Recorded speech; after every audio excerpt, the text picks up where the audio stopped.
For over 40 years, nearly 150,000 customers and 30,000 channel partners spanning the globe have trusted ArcServe to strengthen their data resilience, recover lost assets, and ensure business continuity. With the unified approach to data protection and recovery, world-class technical support, and the lowest total cost of ownership, ArcServe helps businesses manage, defend, and most importantly, recover their data from any situation. Hello, everyone. My name is Sean Massey, and I am the America's VP of Sales for ArcServe. Thank you so much for attending our latest segment of Beyond the Arc, where we are talking about regulations, regulation rundown, how to navigate changing regulations, and how to adapt or adopt best practices as we go through there. So let's go ahead and just jump right on in. As you know, lots of regulations that are coming out in regarding cybersecurity. And when we think about these regulations, certainly a lot of times things are really kind of behind the times a little bit, right? Because it takes time for the government and the system to start really kind of turning that wheel around to be able to get meaningful legislation out there that covers really the whole schematic that of what we're dealing with of how we're doing with that. And so I'm going to talk a little bit about a couple of regulations or a couple of initiatives that are in process right now, and then also kind of chat a little bit about what we ought to be doing in our data centers and in our organizations, really to help shore up our cybersecurity uh, bubble, if you will, and be able to get to a point where we are certainly protecting our data, because our data is the most important process that ends up being there. So the first thing I just want to call attention, the SEC, the U.S. Security and Exchange Commission, actually last a year ago last summer, a year ago last July, adopted some standards regarding cybersecurity, risk management, as well as the governance of such, and mainly of making sure that the appropriate disclosures are in place, right? Because what their what their aspect of where they're coming from is to say, hey, if you're a public company, it doesn't really matter whether you have, a loses a factory in a fire. That obviously impacts all the shareholders, right? All the key stakeholders, or whether it's a big cybersecurity incident. So both of those would be really needed in order to make sure that we are disclosing and making sure that the all the aspects of whatever significant event is taken care of. And so when we think about really some of this regulation, I know the first thing I want to do is kind of cringe when we have regulation, but ultimately the regulation is in place to help protect really the shareholders, the stakeholders, and customers and end users to be able to roll through that. When we look at that's in the U.S. and in the European Union, we're also looking at new regulations. For instance, they've got a regulation called DORA, which is the Digital Operational Resilience Act. And what it does is it establishes standards for financial services firms, right? Again, making sure that it's kind of dovetail, it goes along with the GDPR regulation that's there, but it's really about rules for protection, detection, containment, recovery, and repair capabilities, right? For whether it's ransomware attack or other type of cyber access or cyber exploitation that ends up doing that. And we really, again, the need for this is enormous, because ultimately, as we're looking at the way that we protect ourselves and protect our data, it's crucial that we have these the standards in place and the buy-in in order to do that. Now, what I would my recommendation to all of you that are out listening right now or watching is to make sure that we're actually doing what we can already, right? And part of our shoring up for any of our processes, just like disaster recovery plans, business continuity plans, and then our response to any type of cybersecurity incident, all of that needs to be delineated out. And what these regulations are really looking at is, do we have a good process? Do we have all the correct systems in place in order to even understand that, oh, hey, we've been compromised, right? B, what kind of processes are we in place? It's not only just alerting our customers, or alerting, reporting back up to any type of government oversight, but making sure that we have good processes for us to be able to respond to that. Now, those processes, very much like a disaster recovery or business continuity plan, absolutely needs to be have it needs to be adopted by the whole organization, which means the executive leadership needs to have buy-in, right, to all of those process. And when what you're doing then is you're delineating to, hey, we've got an incident has been declared, and then folks that are a part of that incident management team have that ability to be able to start moving forward and addressing the way that they actually need to be addressed. And so this is really, I mean, this is high on everybody's mind, right? And personally, I probably am receiving, 2 or 3 notices a month now at this point to say my information has been captured, and that this company is really sorry that it's been exploited, and it's, my social security number and other identifying facts are out there on the dark web or whatever. From a personal standpoint, that's really important, but also from a professional standpoint, understand that there are lots and lots of threats that are around, that we need to make sure that not only we're taking the adequate steps in order to try to prevent them from impacting us, but in addition to that, to make sure that we're taking the steps to, when we are impacted, to be able to do that.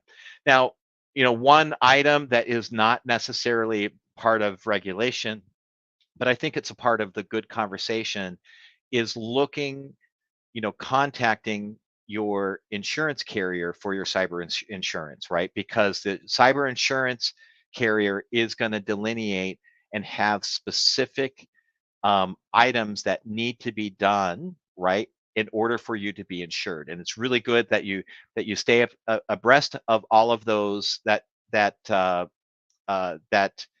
um, for lack of a better word, for that instruction, if you will, from the insurance company, to be able to look at what type of things should we end up putting in place to be able to do that. Because I guarantee you, if you are impacted, with a cyber incident, and that cyber incident like ransomware, or some other type of issue, if you are impacted by that, then the insurance company will, they'll come in, they'll hopefully step up and be able to help you through that as much as you can. But once that is finished, then the cyber insurance is going to come back to your organization and say, okay, here is what we need you to do, right?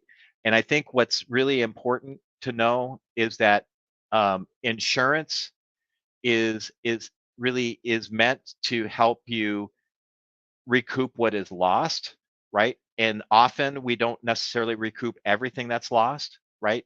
In fact, I'm going to go on a little bit of a tangent here for a second. I've heard people over the years talk about data protection. Oh, that's your insurance policy. That's your insurance policy because if something happens, and you'll be able to recover and you have your data that's there. Well, I I I don't like that argument. I don't like that metaphor, because an insurance policy will only reimburse you for what you have lost. It will only pay you for what you lost. There's no there's no requirement for you to have to rebuild, right? When we do that, and when we think about data protection, we think about all of these different pieces. Where really it's much more than just an insurance paying you for what you lost. Rather, what it ends up doing is it allows you. It's like the safety features in your car.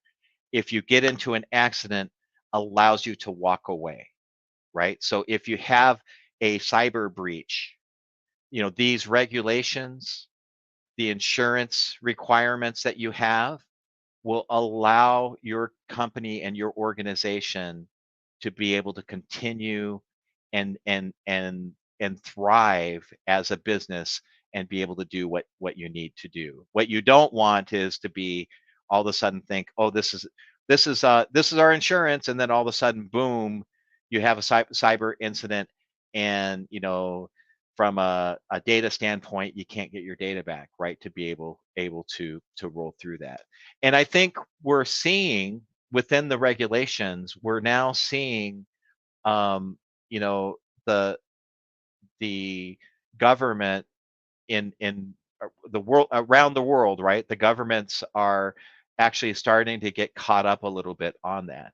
So, for instance, going back to the initial SEC piece, one of the items that they were addressing, a year ago, last July, is making sure that we have specific rules and instruction around SaaS, about making sure that we are taking the steps that we need to do to have a good sound foundation on SaaS events, right? To be able to make sure that we're protected, make sure that we're doing everything that we can be doing from a cyber security standpoint to make sure that we would be able to have a continuing amount of events within our company, just normal events as we kind of go through there. And so when we look at that and we look at the DORA, which is the EU regulation that we have for financial institutions, there's really, when we're going through there, it's really important to look at some of those details as we do that. So the Europeans have a Cyber Resilience Act, the CRA. The CRA is a comprehensive regulation that actually is going out after the Internet of Things, right? The Internet of Things could be, my Apple Watch is the Internet of Things, right? It's something that actually can connect to a Wi-Fi, has access, from a consumer standpoint, folks that have Ring doorbells or, garage doors that are connected where you can monitor them by the app, or the items that the lights and everything in your home, or a Roomba, an automatic robot that's doing it. Those are all the Internet of Things, and often, there are um, many folks that and I would agree with them, that say, hey, these IoT items that are out there that are on our networks actually present a huge risk in the way of a vulnerability into those networks, right? And you take that into, company and organizations as we kind of go through there. Folks have those little Internet of Things along with them, in their backpacks or on their wrists, or whatever. And we want to make sure that we have got the vendors that create those items that all are connected now to our networks.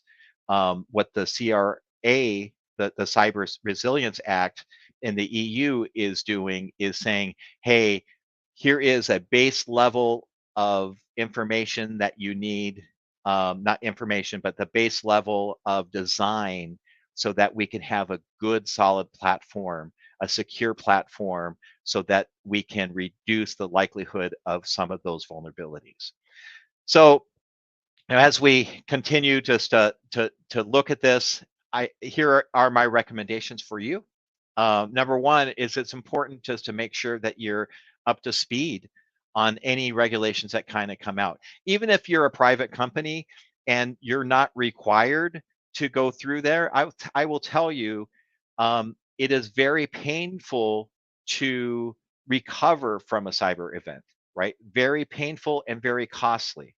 So anything that you can do, ahead of time will actually, further along your organizational objectives as you continue to do that. So, make yourself aware, whether you're a public company or whether you're a private company, whether you're a VAR, whether you run an MSP, make sure that you're aware of any type of regulation that happens to come out for that particular vertical, possibly, or regulations that are just uh, general into the a cybersecurity standpoint world.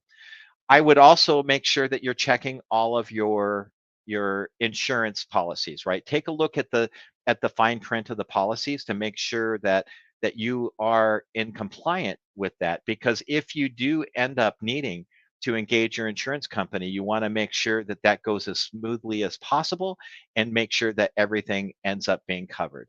And then finally, when we talk about data resilience, resilience is like that rubber band, right? And I've probably used this analogy before, but is a rubber band. So when you stretch that rubber band, it can stretch out.